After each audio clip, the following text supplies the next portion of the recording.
गिबियावनो दिनै 74थि सुबुंखान्थि सान भारतनि सुबुंखान्थि सान गणतन्त्र दिवस रिपाब्लिक डे दा बे दिनै गोथार हाबाफारिखौ जों बर' कछारी ओनसोल गावहारि खुंथायनि जे केम्पास बे केम्पासाव जों दिनै फिरफिला बिरहोनायजों लोगोसे थेलेब लेबै मोनसे सावरायनाय हाबाफारि लादों। दा जोङो बेखौनो बुंनांगोन जे भारतआ उदांस्रि जानायनिफ्रायनो भारताव मोनसे मोजां आयेन बेबस्था बेखौ जोंनि जिहेथु गोनांथिया बै समनिफ्रायनो दंमोन।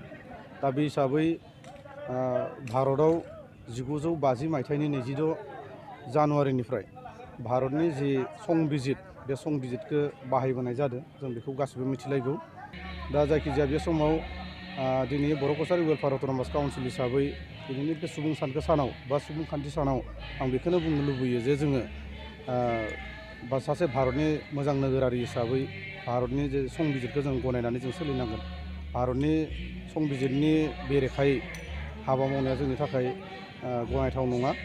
दा गासैबो जोङो भारतनि संबिजितखौ दहाय होनानै गनायनानै जों सासे मोजां नोगोरारि हिसाबै जों गावखौनो सिनायथि होनो थाखाय आं गासैखौ खावलायगोन।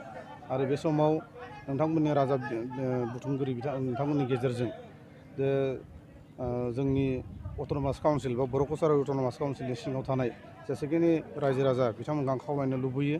जेरै बर' कछारी वेलफेयार अट'नमास काउन्सिला फैयै 2 बोसोर जासिगोन।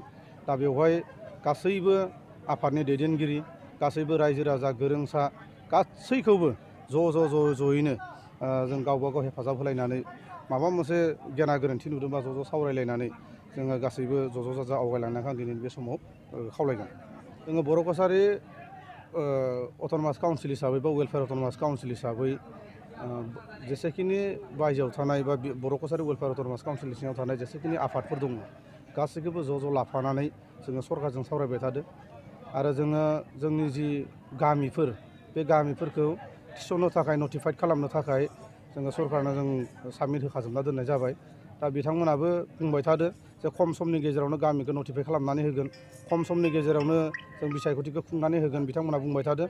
नाथाय बेखौ जों नेगासिनो दङ, माला खुङो माला मायो जों बेखौ नेगासिनो दङ।